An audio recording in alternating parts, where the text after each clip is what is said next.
And would you raise your right hand, please? Do you swear or affirm any testimony? Officer Sutherland takes the stand, sworn in as she recounts responding to a late-night noise complaint. Inside the apartment building, music blasted so loudly she had to pull the resident into the hallway just to speak. Moments later, partygoers began filing out, including the defendant, she quietly observed. Affirm any testimony you may give will be the truth, the whole truth, and nothing but the truth. Thank you. Please be seated. If you'd answer first the questions of Mr. Moore and then any that Mr. Foreman may have. State your name and your employment for the record, please. I'm Officer Radcliffe Police Department. And how long have you been a police officer with Radcliffe Police Department? A little over a year. All right. Do you have any other police experience? Yes, I was an MP for 9 years in the Army. All right. And 3 years of that I was a military police investigator. And so you've had training as a police officer, right? Yes. What training have you had? DOCJT, and then my in-service this year was interviewing and interrogations. Okay. DOCJT, is that the state of Kentucky's police training component? All right. And have you, would you estimate how many DUI stops or investigations you've been a part of since being with Radcliffe Police?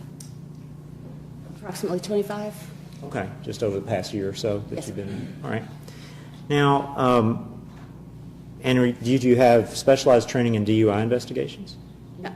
No. No, Okay. just what they have at the DOC. At the academy, though? Yes, just the All right. 2 weeks of DUI training. Gotcha. That's what I was referring to. All right. Now, can you explain to the jurors how you came to have contact with the defendant, David Symington, on the evening or the morning of May 30th, 2015? Yes, on May 30th, I had responded to a call on Lincoln Trail Boulevard.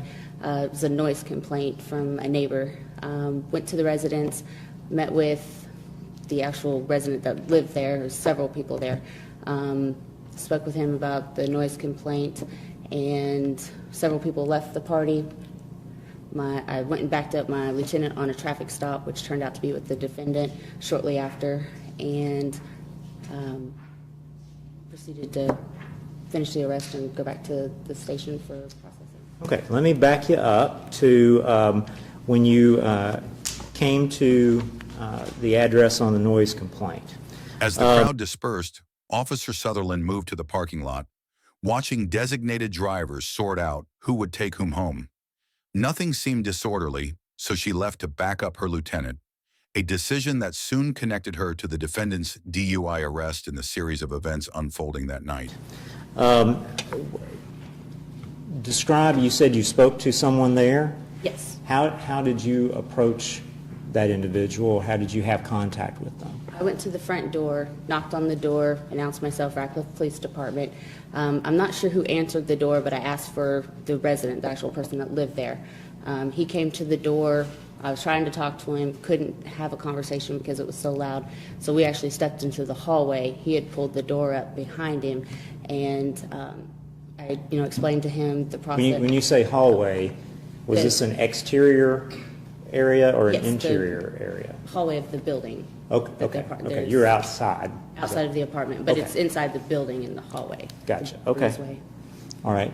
And so someone stepped out. Okay. Yes. You don't recall I don't remember his who name. that person was? No. Okay. And describe what conversation, if any, you had with him. Explained to him why we were there, that we had received another noise complaint for his residence. It was the first time I went to his house, but there had been an earlier call.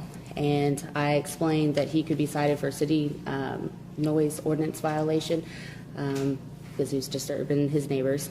And he said, "Oh, I don't want any part of that." So he went back inside to his residence and told all his friends and the partygoers that they needed to go. Now, did you tell anybody to leave? Did you tell him that if he doesn't make people leave, you're going to cite him with a noise violation? Okay. What did you tell him as far as what he should or shouldn't do? Oh, I told him to turn the music down. He needed to have his friends quiet down. They needed to just get it under control because it was very loud. Okay. And so after that, he started telling people to leave. Yes. Okay, all right. And do you recall this defendant at that point at all? Having contact with him or words with him or anything? I remember his face when he walked out, like he walked past me, but I don't, I didn't talk speak to him? No. Okay, all right. Let's see. Did he talk to you or ask you anything? Not that I recall, no. Okay. No, there were several people that all walked out at once, and none of them had anything to say to me. I think I may have gotten some head nods, but nobody spoke to me. Okay, all right. And did you hear anything being said, any specific comments by anyone inside the residence? No. Okay, all right. You had said a moment ago it was just kind of loud. Yes, sir, but I don't know any exact words that were being said, no. All right, so folks started leaving, and then what did you do? I actually went out to the parking lot because there's maybe 7 to 10 people that were lingering in the parking lot, and it appeared there was maybe 2 to 3 designated drivers, and they were trying to figure out how to get everybody home. They weren't doing anything wild and crazy, so I went ahead and left and went back to my lieutenant on his traffic stop. Okay, so and that's the stop that Lieutenant McLeod had with the defendant? Yes. Okay. And then you said that you went to the police station after that? Yes. All right. And what did you do when you got to the police station? I think he was checked for, we took all of his property, patted him down, stuff like that. At the station, she conducted the 20-minute observation required before administering a breath test. The defendant was monitored closely. No food, no drink, no bathroom breaks. The intoxilizer's checks ran clean, and the breath sample registered .132, well above the legal limit. Every reading confirmed the machine's accuracy. Stuff like that. But I did the implied consent, read it to him, and began my 20-minute observation period. Okay, let me ask you about that. So the defendant, was he asked to submit to a breath test? Yes. All right. And what's the machine called that you used? The Intoxilizer 5000 EN. And are you trained and certified to operate the Intoxilizer 5000 EN? Yes. All right. And now you said that you began a 20-minute observation period. Can you explain where everybody was and what you were doing when that was going on? We have what we call the patrol room. It has all our counter, all our paperwork, computers, and everything. Lieutenant McLeod was sitting off to the side doing the paperwork for a citation. I was standing to the left of the counter watching the defendant for 20 minutes. I just make sure he doesn't eat anything, drink anything, can't go to the bathroom at that time. I pretty much stare at him for 20 minutes. May I approach You may. Objection, Judge. Can you identify that document? Yes, this is the printout of the breath test. The Right. results. And is the beginning of the observation time recorded on that slip? Yes. Okay. Now, did you record that time? My lieutenant wrote it down. Okay, Lieutenant McLeod wrote that down? Yes. All right.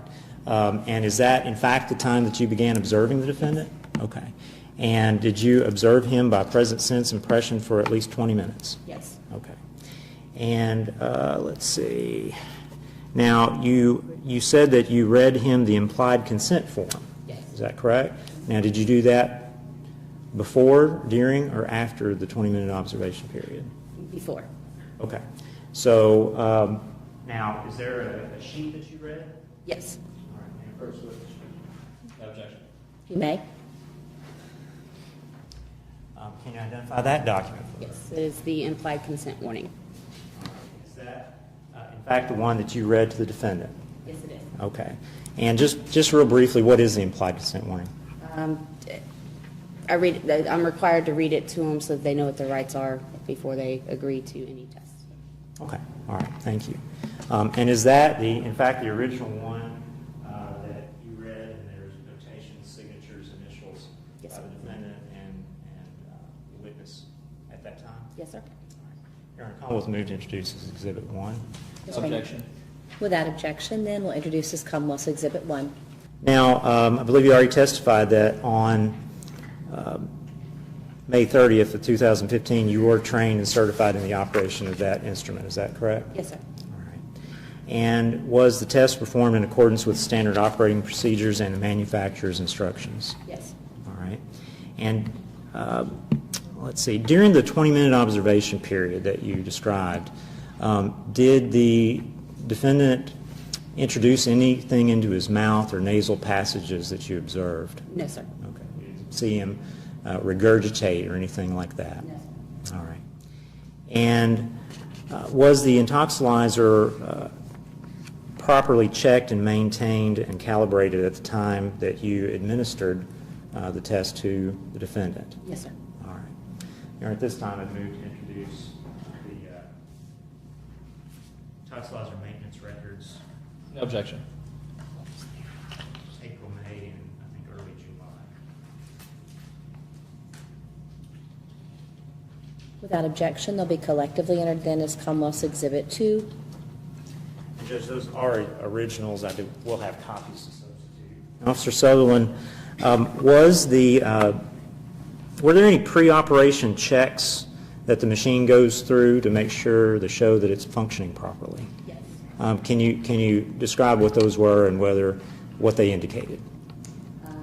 We check the tube to make sure it's warm. There's a scrolling display on the instrument, and then there's a bubbling solution in the back to verify that it's all in proper working order. Okay. And did those self-checks seem to be indicating the machine was operating properly? Yes, sir. All right. Now, that slip, is that what you feed into the machine Yes, sir. before you give the defendant his test? Yes, sir. All right. And is this the one specifically, or is that the one that was specifically used with this defendant? Yes, sir. Okay.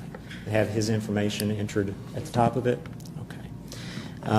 Now, would you explain to the jury or just describe what is the first reading on that slip? The first reading is the air blank, .000. All right. And what is the next reading on that slip? The calibration check, .080. And what is the next entry on that slip? The next entry is an air blank, .000. Now, skip down to the last one. What is that? That is also an air blank. Defense questions her memory, procedures, and the scene that night. She maintains only 2 police cruisers were present, denies making any improper comments, and sticks firmly to her account. Calm and direct, she assures the jury her observations were genuine and unaltered, grounded in training, routine, and firsthand experience. So an air blank, .000. Now, what is the 1 second from last? That's the subject test, and that's .132. And is that the actual reading of the defendant's breath after blowing into the instrument? Yes, sir. Please, read that result again. Subject test, .132.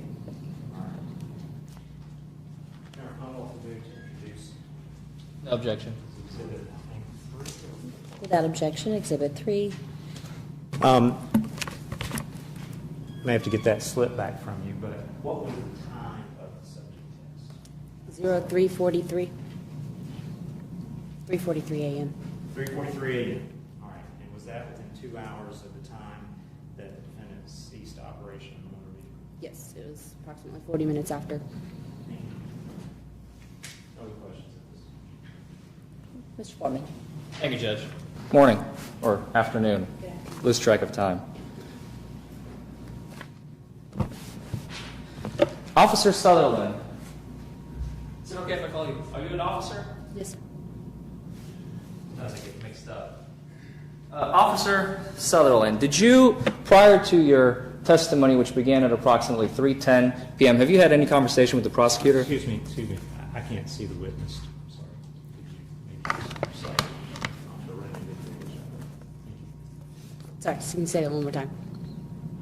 Have you had any conversation with the prosecutor? Yes, I have had conversation, and he made it very clear that we are not to discuss anything that was happening in here. Thank you.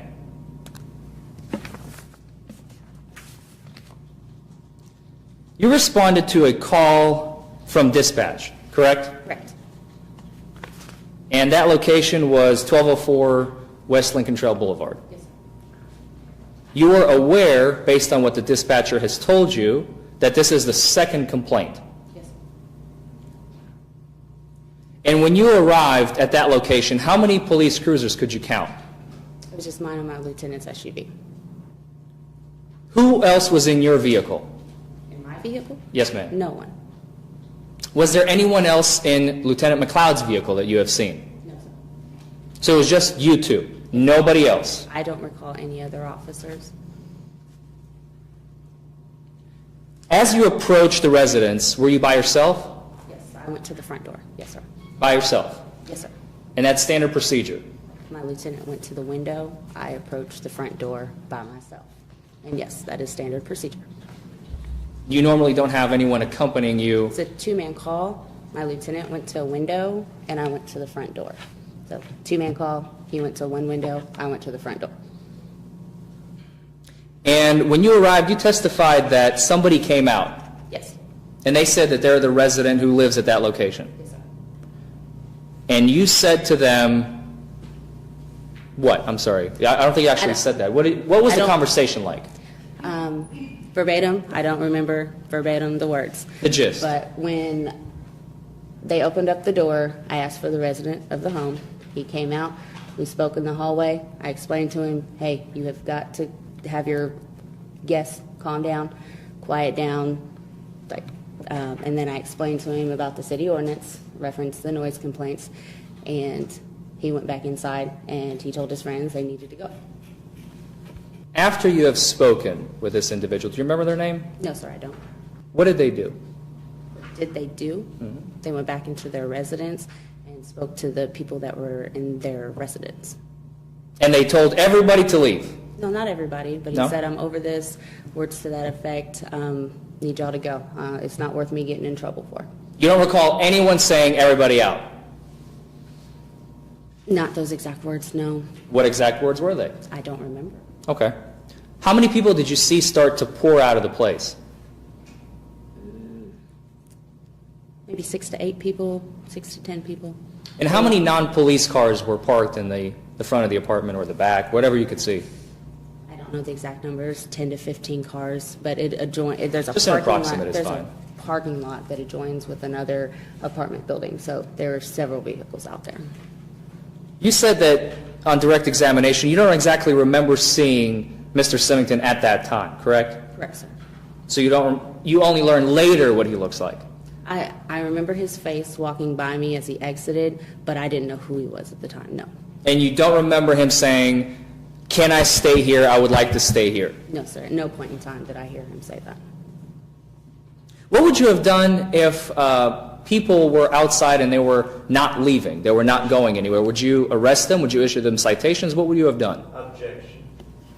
If counsel could approach in your response. I think this goes directly to the situation at the end as the people are exiting out of the house. We need to know exactly what they're doing, and if they're not doing anything illegal, would she have taken any action?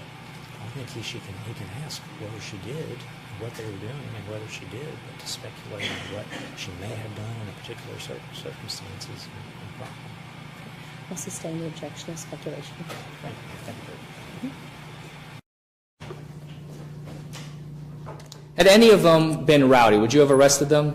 If they'd been rowdy, Rowdy. Objection. Same objection. Still sustained. You may rephrase the question that would not involve speculation. I'll move on, Judge. You had, after you saw Lieutenant, actually, let me back up. I apologize. While you're outside, how many additional police cruisers arrived on scene? I don't recall any other cruisers that were on the scene. I've looked at our dispatch calls for service logs. I didn't see anybody else call out there, and we have a very strict policy. If your boots hit the ground, radio better know where you're at. And I don't recall anybody else calling out there. I don't remember seeing any other vehicles in the area. So it is your testimony to these, ladies and gentlemen of the jury, today, that there were only 2 police cruisers at 1204 West Lincoln Trail Boulevard at 3 o'clock in the morning. Yes, that is my testimony. Thank you. I do not recall any other vehicles out there. Next, I would like to discuss very briefly, you have followed Lieutenant McLeod's SUV as he was leaving, correct? No. You were not at the scene where the field sobriety tests were conducted by Mr. Symington. I showed up after. It was, I don't know the exact time, but I stayed behind while he left, and I had heard his location on the radio, so shortly after he had began his traffic stop, I had headed in his direction. Did you talk to anyone on scene? On scene. I think there were some passengers, but I don't remember what our conversation was. You don't recall ever saying to one individual, this is bullshit, pardon my language, he should fight this, meaning he, Mr. Symington? No, at no point in time did I say that. That's all the questions I have, Judge. I don't believe I have anything to add to that. Thank you, ma'am. May the witness be finally excused, or does she need to remain available for potential rebuttal? I'd ask that she remain available. What that means is that we need to keep you in the courthouse, but you must continue to remain outside the hearing of other testimony and not discuss your testimony or any others in case you might be called later in the day. Thank you. And Mr. Moore, other witnesses? No witnesses.